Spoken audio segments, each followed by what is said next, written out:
Experience a captivating boat ride through a water village on the edge of the largest lake in Southeast Asia. He said that there's a school back there, and kids go to school by boat, and then everyone lives here with their family, and they've got like chickens and dogs, and it's crazy. What a life.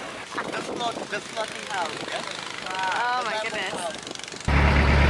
What an experience it would be if I could live in one of these for a few days. That would be so cool.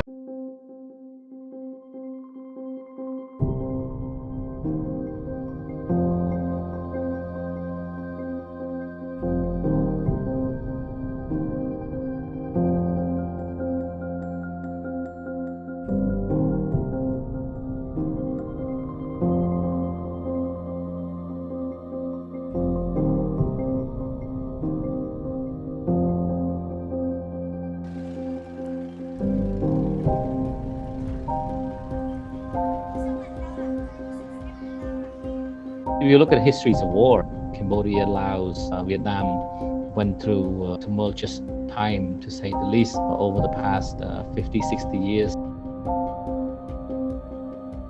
Here in between Cambodian and Vietnamese, that's a country is connected to each other. Tonle Sap Lake, that's a lake that connected to Mekong River. Fishing communities move away. Some became refugees.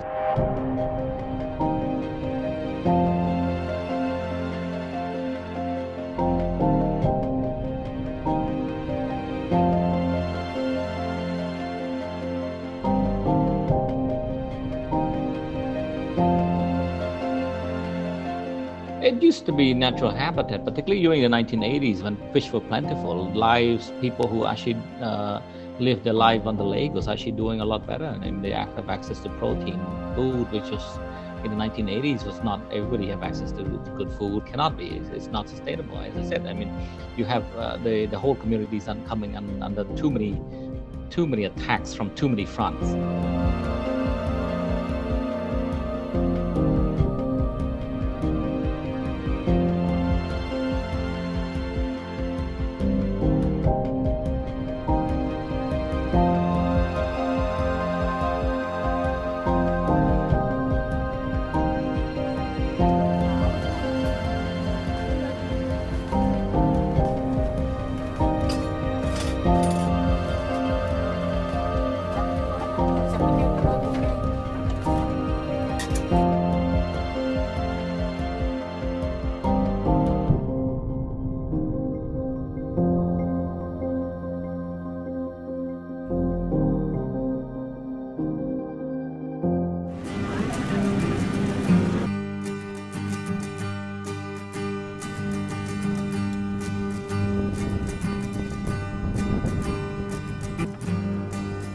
For this tour, and we just seen the floating houses, also Cambodian and Vietnamese, and also the school, crocodile farm, fish farm, and the floating shop. We need better tourism policy. Treating people as if it's a zoo is certainly is not proper. It's not how we define enjoyment.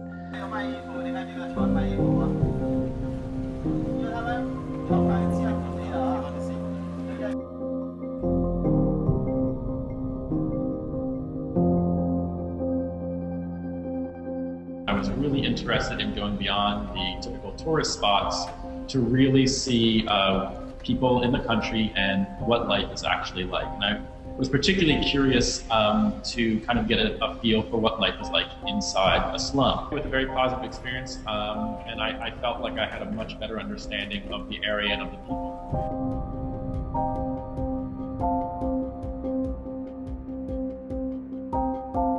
What about the people who actually live there? You know, what about the people that have to put up with strangers coming to their environment and treating them as if they're in a zoo? And I think dressing it up with, you know, you're kind of teaching people the other side of a slum, or, I mean, what is there to teach people about living in a terrible way?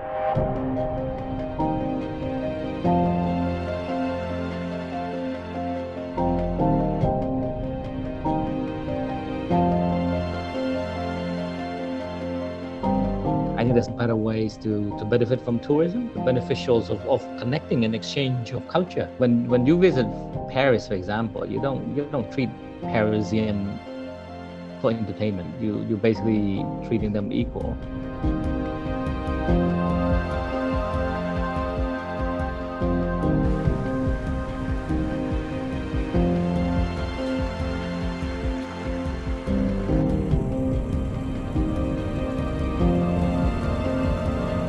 Somebody, they have no house, they just live on the boat that we call in the houseboat. Then they sleep, or just they are eating on the boat, they cook on the boat's back, and then they sleep.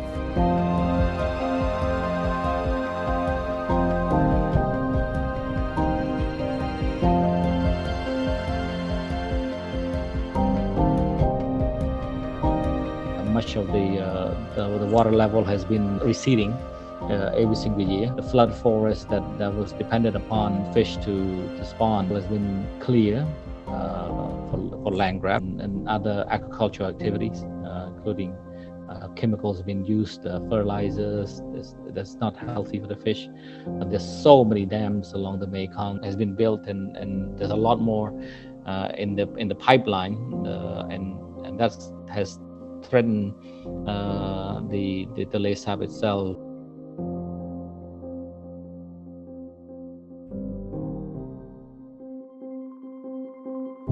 Thiệt អាកាសកាន់តែប្រែប្រួលបាទភ្លៀងក៏ភ្លៀងតិចជាងមុនហើយខែក្តៅកាន់តែក្តៅខ្លាំងហើយខែល្ងាក៏នៅតែក្តៅខែទឹកស្រករដូវប្រាំងយើងចុះទៅនៅតាមព្រៃកន្លែងណាដែលមានទឹកនៅគ្រប់គ្រាន់អ្វីដែលសំខាន់បំផុតនោះប្រជាពលរដ្ឋយើងខ្ញុំវាព្រួយលើអាហារប្រជាជនកាន់តែច្រើនហើយត្រីកាន់តែតិចទៅរបរដែលរកបានមកដូចជាត្រីលក់ក៏បានគ្រប់ដើម្បីចិញ្ចឹមគ្រួសារដែរហើយខ្ចីលុយគេក្នុង$1,500សងគេ3ឆ្នាំបានរួច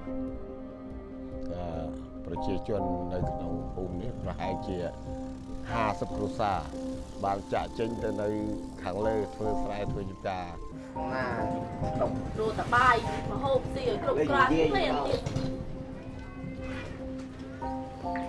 ទៀតវាក្តាមប្រៃរងថ្ងៃយូរ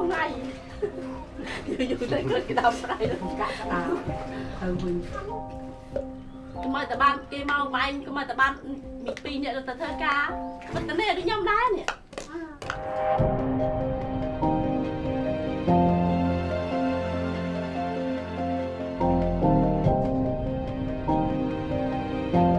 Definitely, every year they try to get away from the water. Our immigration law is not clear. It's arbitrarily implemented. The community who's now been forced, not just by nature, but also being forced and pressured by the government to move them up on land. Racism is still there. A lot of the Cambodian people themselves fear the invasions of the ethnic Vietnamese, for example.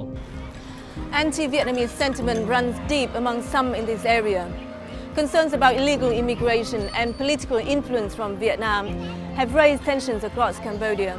And there are also allegations that Vietnam has occupied Cambodia's land and that has led to attacks on the ethnic Vietnamese community and their businesses. One of those angry with Vietnam is Tax Seta. While he objects to violence, he is a leader of the minority Khmer Krom community and a member of Cambodia's National Rescue Party, which has been accused of having an anti-Vietnam agenda. He and his supporters have staged several protests in Phnom Penh this year, demanding that Vietnam acknowledges its past land grabs. Basically telling the communities to leave and survive without clear guidance and without clear measures placed to see through that the pain of will be kept at the minimum. It's very difficult to have a reasonable conversations on how to support and protect the rights of those marginal communities who are not protected by the host countries. It's plenty of land for everybody's needs, but not everybody's greed.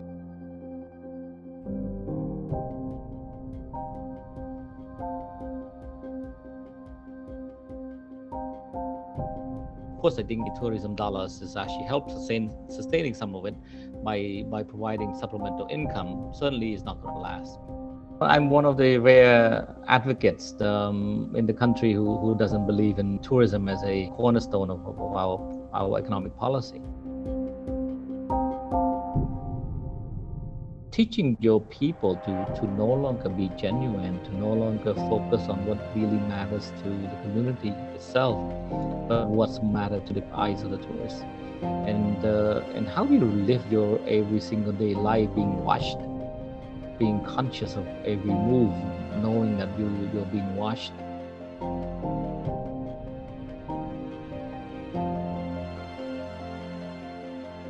And once you put on a show as a country, you're losing your soul.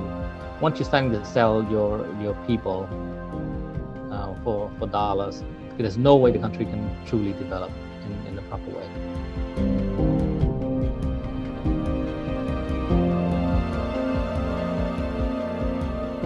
Nhưng mà trước khi đó là biển Hồ, mấy năm ở biển Hồ? Ở từ đời ông đời cha biển Hồ. Lên đó đâu có dân nghèo, đâu có sở gì làm, đâu có làm được. Đai không có, rồi chỗ ở mình cũng đâu có ở được đâu. Mà thời gian trước nó dễ, để như một ông nhà nước vậy, ổng ra cái thế cho chú đi làm ăn, ông thu một mình ổng thôi. Còn bây giờ nhiều ông lắm, nhiều đảng á. Đóng cho chú rồi phải đóng cho ông đó, rồi ông khi ông nọ ổng cũng nói ổng cũng nhà nước nữa, mà không đóng thì ổng bắt.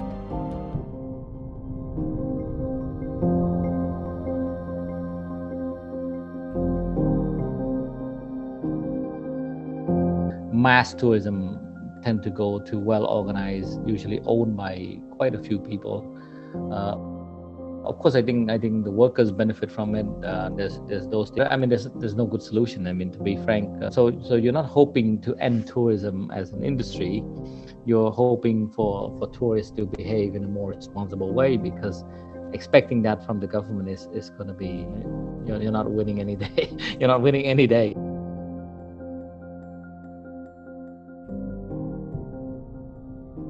If tourists wanted a true education, then spend 2 weeks teaching at a school.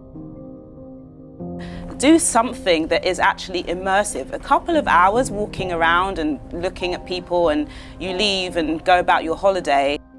Tourists do want that human connection, but I think the problem is actually the checklist tourism is not going to work when they want human connection, but also at the same time take as many selfie as they could in as many places as they could. I think if they want to do that, they just go on Google Map or Netflix or any of these things and just see as many as they can. I mean, the video quality is pretty good anyway.